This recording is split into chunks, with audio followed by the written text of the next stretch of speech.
رہی ہے، روتے روتے ہچکی بن گئی ہے، بہت رونے لگی، بہت رونے لگی ہے۔ تو حضرت زینب نے کہا امی جان اتنا مت رو، ورنہ کہیں ایسا نہ ہو کہ مصطفیٰ ناراض نہ ہو جائے، یہ زمین کانپنے نہ لگے، آسمان نہ کپکپانے لگے، اتنا رونے کی کوئی ضرورت نہیں ہے، اتنا مت رو۔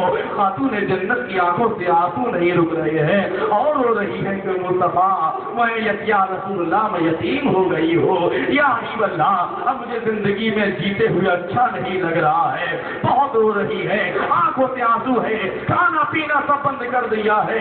حضرت زینب نے کہا امی جان اتنا مت رو، اتنا مت رو، آگے کو پڑھ کے آ رہی ہے، چھپا رہی ہے امی مت رو اتنا، کہیں آسمان و زمین میں زلزلہ پیدا نہ ہو جائے۔ خاتون جنت نے اپنے آنکھوں سے آنسوؤں کو صاف کیا اور فرمایا زینب آج تو مجھے چھپا رہی ہے، کل کو تو بھی مزار مصطفیٰ پہ آئے گی، آج میں تیرے ساتھ میں ہوں، علی حیدر کرار تیرے ساتھ میں ہے، حسن مجتبیٰ تیرے ساتھ میں ہے، لیکن ایک وہ دن ہوگا کہ تو اکیلی ہوگی، تیرے ساتھ امام حسین ہوں گے، تیرے بچے اور محمد۔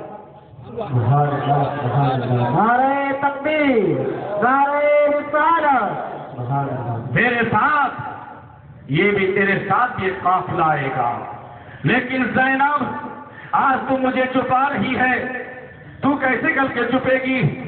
لیکن بیٹی صبر کرنے کا مقام ہے، صبر کر لینا، سینے پہ ہاتھ رکھ لینا، وہ قافلہ یہاں پر آئے گا اور یہاں سے مدینے سے جدا ہو کر مکہ مکرمہ ہوتا ہوا کوفہ پہنچ جائے گا۔ اللہ اکبر اتنا کہا، کہنے کے بعد میں حضرت خاتون جنت کا یہ قافلہ پھر چلا اور چلنے کے بعد گھر پہنچتا ہے، لیکن جب وقت قریب آیا جس دن آپ کا وصال ظاہری ہونے والا ہے خاتون جنت کا، تو فوراً آپ نے اپنی نور نظروں کو لیے امام حسن امام حسین کے لیے پانی کو گرم کیا، پانی کو گرم کیا ہے، کرنے کے بعد دونوں کو بلایا، اے امام حسن تم بھی آ جاؤ، امام حسین تم بھی آ جاؤ، آج میں تمہیں اچھی طریقے سے غسل دے رہی ہوں، آج وقت وہ غسل دینے کا نہیں تھا، بے وقت غسل دیا جا رہا ہے، جیسے غسل دے رہی ہے میرے لال میں نے غسل دے دیا ہے، اب ادھر آؤ زلفوں کو تمہاری سوار دوں، تمہاری زلفوں کو کنگا کر دوں، تمہاری آنکھوں میں سرما لگا دوں، تمہارے اپنے سینے سے چمٹا لو، اپنے سینے سے چمٹا لیا، امام حسن کو بھی چمٹا لیا ہے، امام حسین کو بھی چمٹا لیا ہے، اور اس کے بعد رونا شروع کر دیا ہے۔ امی جان اتنا کیوں رو رہی ہو؟ رونے کی سبب تو بتا دو، رونے کا ماجرا تو بتا دو۔ کہا میرے لال میں دنیا سے رخصت ہو رہی ہوں، میرے نظر میں میرے نور نظر میں نے تمہیں غسل اس لیے دیا ہے کہ آگے اس کے بعد میں آنے والے وقت میں کوئی تمہیں غسل دے بھی یا نہ بھی دے میرے لال، تم کربلا کے میدان میں ہوگے، تمہیں وہاں پانی ملے بھی یا نہ ملے، اس لیے میں تمہیں غسل دے رہی ہوں۔ سینے سے چمٹایا، رو رہی ہے، رو رہی علی حیدر کرار آ گئے، اے فاطمہ اتنا کیوں رو رہی ہو؟ ان بیٹوں کو چمٹا کر کیوں رو رہی ہو؟ سینوں سے لگا سینے سے لگا کر کیوں رو رہی ہو؟ کہ آج میرا آخری دن ہے، میں دنیا سے جا رہی ہوں۔ ہے سننے کی طاقت، میں دنیا سے جا رہی ہوں، دنیا سے رخصت ہو رہی ہوں، چمٹا رہی، آنکھوں میں آنسو آ رہے ہیں۔ میرے لال اے حسین تیرے کان میں میرے آقا نے اذان پڑی ہے، اور جب اسلام کی بات شروع ہوتی ہے تو لا الہ سے شروع ہوتی ہے، جو کہ دوسرے مذہبوں کی نفی کرتی ہے۔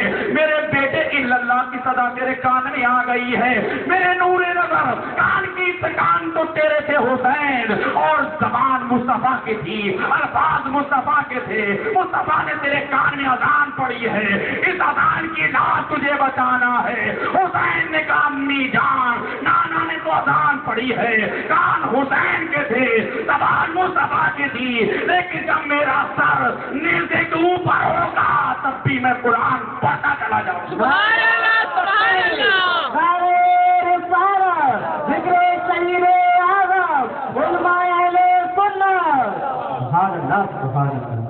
خاتون جنت فاطمہ الزہرا نے اپنے نور نظر کو لگایا، سینے سے رو رہی ہے اور وصیت فرما رہی ہے، اے علی حیدر کرار میرے بعد تم شادی کرنا یا مت کرنا تمہاری مرضی ہے، لیکن میرے لالوں کو، میرے نور نظروں کو گلی گلی مت پھرانا، ان کے اوپر پورا دھیان کرنا، ان کو سینے سے لگانا، میں نے بڑی محنت سے پالا ہے، بہت پیار ان سے کیا ہے، ان سے میں نے اتنا پیار کیا کہ خدا نے بھی ان سے پیار فرمایا ہے۔ جب یہ گھر میں روتے تھے، میرے والد گرامی میرے آقا جب میرے دروازے سے گزرتے تھے، رونے کی آواز مصطفیٰ کے کانوں میں آتی تھی۔ آقا فرماتے تھے بیٹی فاطمہ تم حسین کو مت رلایا کرو، جب یہ روتے ہیں تو مجھے تکلیف ہوتی ہے۔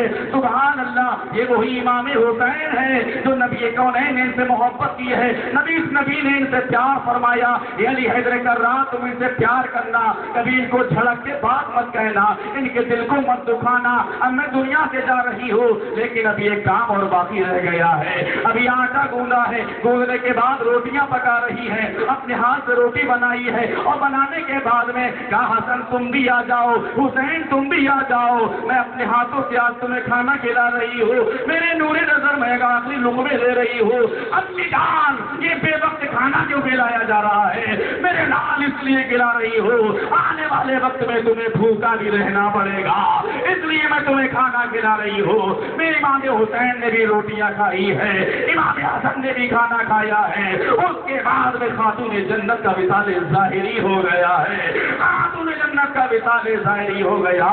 لیکن جب امام حسین رضی اللہ تعالیٰ عنہ ہے کہ اے علی حیدر کرار ایک بات سن لینا، میری تمہارے لیے وصیت ہے کہ میرے جنازے میں زیادہ لوگوں کو مت دعوت دینا، زیادہ لوگوں کو مت شریک کرنا، اور میرا جنازہ تم رات کی تاریکی میں اٹھانا۔ میں نے دنیا میں لے کر کسی غیر محرم کو نہیں دیکھا ہے، میرے چہرے کو کسی غیر محرم کو مت دکھانا۔ حضرت علی حیدر کرار نے وصیت کو قبول فرمایا، رات کے سناٹے میں خاتون جنت کا جنازہ اٹھایا گیا ہے، لیکن وہ امام حسن امام حسین ماں کا سایہ اڑ گیا ہے۔ اللہ اکبر۔ لیکن ایک وقت وہ بھی آیا کہ علی حیدر کرار کا بھی سایہ اڑ گیا، نانے مصطفیٰ کی گود میں کھیلا ہوا امام حسین ہے۔ میرا حسین جب چلتا تھا تو میرے آقا اس کو پڑھ کر اپنی گود میں لیا کرتے تھے، اور لینے کے بعد میں کبھی تو حلقوم کو چومتے تھے، کبھی پیشانی کو چومتے تھے، کبھی پشت کو چومتے تھے۔ یا رسول اللہ، ہر باپ ہر نانا جب اپنے بچے کو چومتا ہے اس کے رخساروں کو چوم لیا کرتا ہے۔ اے مصطفیٰ، آپ ان کی پیشانی کو کیوں چوم رہے ہیں؟ آپ ان کے حلقوم کو کیوں چوم رہے ہیں؟ آپ ان کی پشت مبارک کو کیوں چوم رہے ہیں؟ تو یہ آواز سب سے گنبد سے آ رہی ہے۔ میں اس لیے چوم رہا تھا اپنے نور نظر کو، حسین کو، کہ جب ظالم تیر ماریں گے تو وہ تیر آئے گا تو میرے نور نظر کی پیشانی پر لگے گا، وہ تیر آئے گا میرے نور نظر کے لبوں پر لگے گا، تیر آئے گا ظالم خنجر چلائیں گے میرے نور نظر کی پشت پر ماریں گے، ڈھالے چلیں گے میرے نور نظر کی پشت پر لگیں گے۔ اس لیے چوم رہا ہوں تاکہ میرے نور نظر کو کوئی تکلیف نہ ہو، میرے نور نظر کو کوئی پریشانی نہ ہو۔ مصطفیٰ کتنا پیار کر رہے ہیں۔ ایک صحابی رسول ہرنی کا بچہ لے کر سرکار کی بارگاہ میں حاضر ہو جاتے ہیں۔ مصطفیٰ میں ہرنی کا بچہ لے کر آ گیا ہو، وہ ہرنی کا بچہ ہے، ایک ہرنی کا بچہ سرکار کی بارگاہ میں حاضر ہے۔ اتنے بھی امام حسن رضی اللہ تعالیٰ عنہ آ جاتے ہیں، نانا بچہ بڑا خوبصورت ہے، ہرنی کا بچہ ہے، یہ مجھے عطا فرما دیجیے۔ آقا نے فرمایا تم لے جاؤ۔ ہرنی کا بچہ لے کر چلے، امام حسن اپنے گھر پہ لے گئے، اس بچے سے کھیل رہے ہیں۔ اتنے ہی اسی درمیان میں امام حسین بھی آ جاتے ہیں۔ وہ بھائی جان، یہ بچہ کہاں سے لے کر آئے ہو؟ یہ بچہ مجھے دے دو، میں چھوٹا ہوں تم بڑے ہو، تاکہ میں یہ بچہ ہرنی کا تمہیں نہیں دوں گا۔ اگر تمہیں بھی لینا ہے تو مصطفیٰ کی بارگاہ میں چلے جاؤ، مدینے کے تاجدار کی بارگاہ میں چلے جاؤ، علی سے بے کسا کی بارگاہ میں چلے جاؤ، وہاں تمہیں بچہ مل جائے گا۔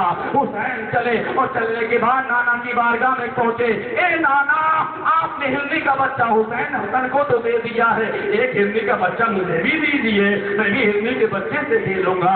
لیکن وہاں کوئی ہرنی کا بچہ نہیں ہے۔ کہا میرے لال، اب کی ہرنی کا بچہ آئے گا تو تمہیں دے دیا جائے گا۔ کہا نانا نہیں، مجھے ابھی ابھی چاہیے، ابھی عطا فرمائیے۔ اللہ اکبر، ابھی ابھی چاہیے۔ لیکن جیسے ہی ہرنی کا بچہ نہیں دکھا، حسین کی آنکھوں میں آنسو آئے، حسین رونے لگے ہیں۔ جب رونے لگے اور جیسے رونے لگے ہیں، اللہ اکبر، ان کا رونا خالق کائنات کی بارگاہ میں مقبول ہو جاتا ہے۔ جیسے ہی رونے لگے، فرشتوں میں چرچا ہونے لگا، فرشتوں میں تذکرہ ہونے لگا، آج نبی کا نواسا رو رہا ہے،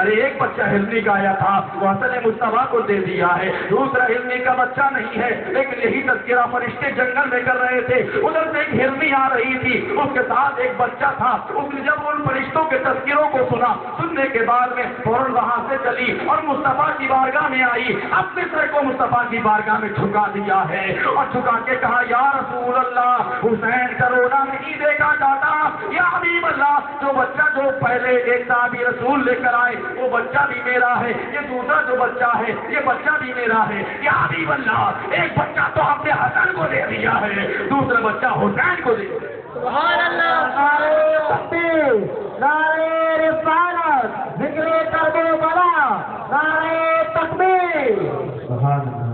دوسرا بچہ حسین کو دے دیجئے تو جس کا رونا خالق کائنات کی بارگاہ میں مقبول ہو جائے. اور آج اپنی گفتگو کو یہی سمیٹ رہا ہو کہ اب دیکھیے وہ حسین اعظم رضی اللہ تعالیٰ ہو تو 60 ہجری میں امام حسین چلے تھے. کہا شعبان المعظم کے مہینے سے چلے تھے. چلتے ہوئے شعبان کا مہینہ گزرا ہے, رمضان کا مہینہ گزرا ہے, شعبان کا مہینہ گزرا ہے, ذی قعدہ کا مہینہ گزرا, ذی الحجہ کا مہینہ گزرا. محرم کی تاریخ میں امام حسین کربلا کی زمین پر پہنچ جاتے ہیں. وہ حسین جب مدینے کو چھوڑ کر جا رہے ہیں اور جیسی مدینے کو چھوڑ کر جا رہے ہیں, بات کیا ہے, یزید کہہ رہا ہے میرے ہاتھ میں ہاتھ دے دو, میرے ہاتھ کی بیعت کر لو. میرے حسین نے فرمایا یہ حسین کا ہاتھ ہے, کسی یزید پلیت کے ہاتھ میں نہیں جائے گا, کسی جھوٹے کے ہاتھ میں نہیں جائے گا, کسی شرابی کے ہاتھ میں نہیں جائے گا, کسی دغاباز کے ہاتھ میں نہیں جائے گا, کسی مکار و یار کے ہاتھ میں نہیں جائے گا. یہ نبی کونین کے نوازے کا ہاتھ ہے.